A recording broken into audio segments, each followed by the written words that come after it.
Hello all welcome to Telugu crypto miner. So ఈ వీడియోలో నేను వచ్చేసి పై కాయిన్ గురించి పై నెట్వర్క్ గురించి ఎక్స్ప్లెయిన్ చేయబోతున్నానండి. సో నేను యాజ్ ఎ పై వ్యాలిడేటర్గా నేను ఇండియా నుంచి సెలెక్ట్ అయ్యాను నేను. సో నేను నా work and roles and responsibilities ఏంటి, అసలు పై వ్యాలిడేటర్ కింద చేస్తే మనకి ఏమైనా పై కాయిన్స్ ఏమైనా ఎక్స్ట్రాగా వస్తాయా, అసలు రిజిస్ట్రేషన్ ఎలా చేసుకోవాలి, చేసుకున్న తర్వాత దీని నుంచి మనకు వచ్చే బెనిఫిట్స్ ఏంటి, ఇవన్నీ కూడా ఈ వీడియోలో అనేది మీకు ఎక్స్ప్లెయిన్ చేయబోతున్నానండి. సో లాస్ట్ వరకు స్కిప్ కాకుండా చూడండి. సో ఈ వీడియోలో వచ్చేసి అసలు మన వ్యాలిడేటర్గా రోల్స్ అండ్ రెస్పాన్సిబిలిటీస్ అంటే ఏముంటాయి, తర్వాత ఎలా అప్లై చేసుకోవాలి, బెనిఫిట్స్ ఏమి ఉంటాయి, తర్వాత చాలామంది కేవైసీలో మిస్టేక్స్ చేస్తున్నారండి. అవి ఏంటన్నా నేను అబ్జర్వ్ చేశాను, అవి కూడా ఈ వీడియోలో ఎక్స్ప్లెయిన్ చేస్తానండి. సో ఫస్ట్ మనం వ్యాలిడేటర్ రిజిస్ట్రేషన్ అనేది చూద్దాము. సో వ్యాలిడేటర్ రిజిస్ట్రేషన్ చేసుకోవాలంటే ముందు మనం పై అనేది కేవైసీ అనేది కంప్లీట్ అయి ఉండాలి. సో వాళ్ళకి మాత్రమే ఈ ఆప్షన్ అనేది ఎనేబుల్ అవుతుంది.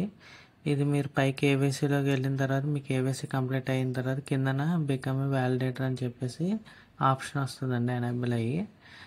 అది అందరికీ వస్తుందంటే ఎవరైతే యాక్టివ్గా ఉంటారో మైనింగ్ చేసుకొని, ఎవరైతే రెగ్యులర్గా అందరూ సెక్యూరిటీ అనేది యాడ్ చేసుకొని ఎప్పుడు రెగ్యులర్గా యాక్టివ్గా ఉంటారో వాళ్ళకి మాత్రమే ఈ ఆప్షన్ అనేది ఎనేబుల్ అవుతుందండి. అందరికీ ఈ ఆప్షన్ ఎనేబుల్ ఉండదు.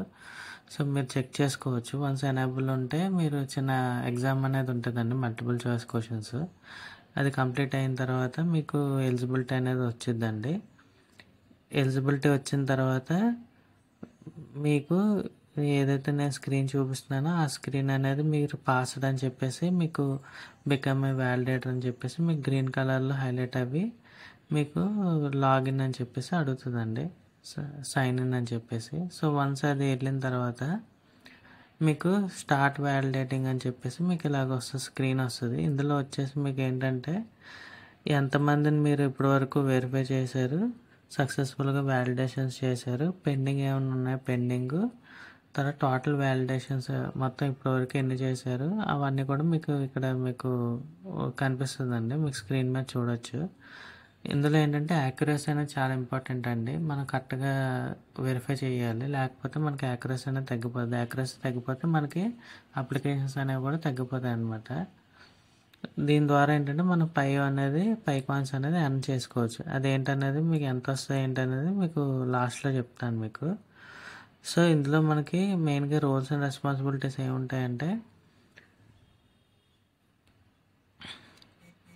రోల్స్ వచ్చేసి మనం మెయిన్గా మన ఇండియా తరపు నుంచి ఏ కంట్రీలో నుంచి మనం రిజిస్టర్ అయితే వ్యాలిడేటర్ కింద ఆ కంట్రీలో డాక్యుమెంట్స్ మనం వెరిఫై చేయాల్సి ఉంటుందండి. సో మన ఇండియాలో కాబట్టి ఇండియాలో జనరల్గా Aadhaar card, passport, driving licence, voter ID, PAN card ఇవే ఉంటాయి కాబట్టి సో ఇవన్నీ వెరిఫై చేయాల్సి ఉంటుంది. అవి కరెక్ట్గా ఉన్నాయా లేదా, అవి గవర్నమెంట్ కాదా, లేకపోతే ఫేక్ పెట్టారా. కొన్ని ఏంటంటే ఫస్ట్ నేమ్ లాస్ట్ నేమ్ పై KYC first name last name కరెక్ట్గా ఉన్నాయా చెక్ చేసుకోవాలి డాక్యుమెంట్తో. తర్వాత కొన్ని ఏదైతే సెల్ఫీని ఫోటో అప్లోడ్ చేస్తారో అది కరెక్ట్గా ఉందో లేదో చెక్ చేయాలి. తర్వాత లైవ్నెస్ అనేసి వీడియో ఒకటి వాళ్ళు లైవ్లో ఉంటారండి, అది కరెక్ట్గా ఉన్నారో లేదో, వెనకాల బ్యాక్ సైడ్ ఏమన్నా ఇంకా ఎక్కువ మంది పీపుల్ ఎవరైనా ఉన్నారా అదన్నీ చేసుకుని లైవ్నెస్ అనేది మనం వ్యాలిడేట్ చేయాల్సి ఉంటుంది. సో అది కాకుండా మనం డేట్ ఆఫ్ బర్త్, తర్వాత ఎక్స్పైరీ డేట్స్ ఇవన్నీ కరెక్ట్గా ఉన్నాయో చెక్ చేసి ఓకే కొట్టడం అంతేనండి. ఎక్కువ చేయాల్సిన వర్క్ ఉండదు. ఒక్కొక్క దానికి మ్యాక్సిమం ఒక 30 సెకండ్స్, అంతకన్నా ఎక్కువ టైం పట్టదు.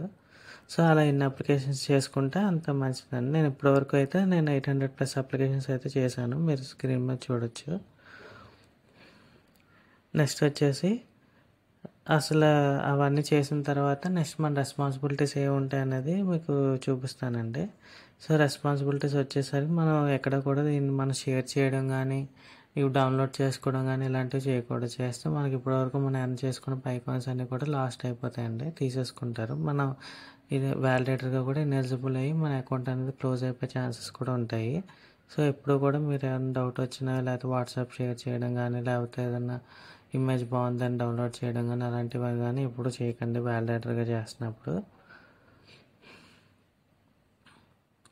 సో ఇవన్నీ రోల్స్ అండ్ రెస్పాన్సిబిలిటీస్ అండి. నెక్స్ట్ వచ్చేసి బెనిఫిట్స్ అండి. సో, ఇందులో మనకొచ్చే బెనిఫిట్స్ ఏంటంటే, మనకి పై కాయిన్స్ అనేవి వస్తాయనేసి చెప్పాను కదా! అది ఇంకా అఫీషియల్‌గా ఎంత అనేది రిలీజ్ చేయలేదు. మామూలుగా వాళ్ళు మన దగ్గర నుంచి మామూలు ఫాస్ట్ ట్రాక్ కోసం 1 పై అనేది తీసుకుంటారండి. సో, అది 3 మెంబర్స్‌కి అనేది వాళ్ళు డివైడ్ చేస్తారు. సో, ఒకళ్ళకి 0.33 యేసుకొని ఫర్ ఎగ్జాంపుల్ మనం 1000 అప్లికేషన్స్ గనక చేసినట్లయితే రఫ్‌గా మనకి 333 పై వస్తుందండి. అది జస్ట్ అజంప్షన్ మాత్రమే. ఇంకా ఎక్కువ రావచ్చు, ఇంకా తక్కువ రావచ్చు. ఈ 333 అన్నది ఒక అజంప్షన్ క్యాలిక్యులేషన్ అనమాట. నెక్స్ట్ వచ్చేసి దీన్ని ఇలా చేసుకోవడం వల్ల మనకి ఇమ్మీడియేట్‌గా పెరిగేది ఏంటంటే నోడ్ బోనస్ అండి. సారీ యుటిలిటీ బోనస్ అండి. యుటిలిటీ బోనస్ మీరు ఇప్పుడు చూస్తే నాకు 0.23 ఉంది.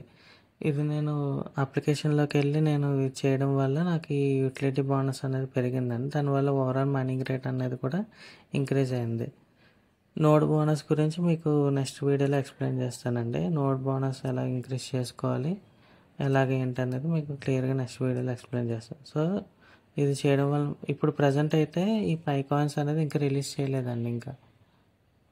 అది రిలీజ్ చేశాక అందరికి ఒకసారి అనేది క్రెడిట్ అవుతుంది. ప్రెజెంట్ అయితే మీకు ఇమ్మీడియేట్‌గా అయితే యుటిలిటీ బోనస్ అనేది ఇంక్రీజ్ అవుతుందండి. మీరు ఏ రోజుకి ఆ రోజు ఎన్ని అప్లికేషన్స్ చేసుకుంటే ఎక్కువ ఎంత టైం స్పెండ్ చేసుకుంటే మీకు అంత యుటిలిటీ బోనస్ అనేది ఇంక్రీజ్ అవుతుంది. తర్వాత యాజ్ ఎ కేవైసీ వ్యాలిడేటర్‌గా నేను అబ్జర్వ్ చేస్తున్న మిస్టేక్స్ ఏంటంటే చాలామంది ఫొటోస్ అయ్యి ఐడీ ప్రూఫ్స్ అవి పెడుతున్నప్పుడు సరిగ్గా పెట్టట్లేదండి ఫొటోస్. క్రాస్‌గా పెట్టడం గానీ, లేకపోతే బ్లర్‌గా ఉండడం గానీ అలాంటివి జరుగుతుంది. తర్వాత పై అకౌంట్ నేమ్‌కిని, పై యూజర్ నేమ్ ఉంటుంది కదా! దానికిని ఐడీ ప్రూఫ్‌కి మ్యాచ్ అవ్వట్లేదు. అదొకటి ఎక్కువ రిజెక్ట్ అవుతున్నాయి. నెక్స్ట్ వచ్చేసి సెల్ఫీ ఫొటోస్, నార్మల్ ఫొటోస్ పంపిస్తారు కదా! అవి ఫొటోస్ క్లారిటీ ఉండట్లేదండి. అక్కడ రిజెక్ట్ అవుతున్నాయి. తర్వాత లైవ్‌నెస్ దగ్గర అది బ్యాక్ సైడ్ పీపుల్ ఉండడం. తర్వాత ఆధార్ కార్డ్‌కి చాలామంది ఎక్స్‌పైరీ పెడుతున్నారండి. అక్కడ టిక్ మార్క్ ఉంటుంది. మీరు అబ్జర్వ్ చేస్తే ఆధార్ కార్డ్ ఎక్స్‌పైరీ ఉండదు. అది అక్కడ మన ఇండియన్స్ మిస్టేక్స్ చేస్తున్నారు అక్కడ. అదొకసారి చూడండి ఒకసారి. తర్వాత నెక్స్ట్ వచ్చేసి ఏవైతే కొన్ని ఎక్స్పైరీ డేట్స్ ఉంటాయో, డేట్ ఆఫ్ బర్త్స్ ఉంటాయో అవి రిజిస్ట్రేషన్ అప్పుడు తప్పు ఇచ్చేస్తున్నారు. ఎవరైతే కొత్తగా అకౌంట్ క్రియేట్ చేద్దాం అనుకుంటున్నారో వాళ్ళు ఇవన్నీ కూడా చూసుకొని జాగ్రత్తగా ముందుగానే డీటెయిల్స్ అన్నీ అప్లోడ్ చేసుకుంటే తర్వాత కేవైసీ అనేది మీకు ప్రాబ్లం ఉండదు. ఈజీగా అయిపోతుందండి. సో, ఇవి మీకు ఇచ్చే సజెషన్స్ అండి.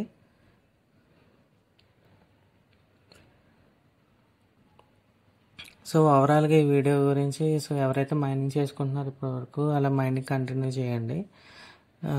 సో, ఎక్స్ట్రాగా కావాలి నాకు ఎక్స్ట్రా పై కాయిన్స్ కావాలంటే ఇది వ్యాలిడేటర్‌గా అప్లై చేసుకొని ఇమ్మీడియేట్‌గా మీరు వర్క్ అనేది స్టార్ట్ చేసుకోండి. ఫ్రీయే కాబట్టి ఇందులో మనకి రిజిస్ట్రేషన్ ఫీ కానీ లేకపోతే అమౌంట్ కట్టమని కానీ ఏమి లేవు కాబట్టి ఎంత వీలైతే అన్ని పై కాయిన్స్ అనేవి ఎర్న్ చేసుకుని యుటిలిటీ బోనస్ అనేది ఇంక్రీజ్ చేసుకోండి. సో, దట్స్ ఇట్ అండి. ఈ వీడియో కనుక నచ్చితే ప్లీజ్ సబ్స్క్రైబ్ చేయండి తెలుగు క్రిప్టో ఛానల్ని. ఈ వీడియో ఇంకా ఎంతవరకు ఎవరైతే రిజిస్టర్ చేసుకోలేదో ఈ వీడియో డిస్క్రిప్షన్ కింద నా రెఫరల్ కోడ్ అది లింక్ ఇస్తాను. డౌన్లోడ్ చేసుకుని రిజిస్టర్ అవ్వండి. Thank you for watching Telugu crypto miner. Please like and share and subscribe. Thank you.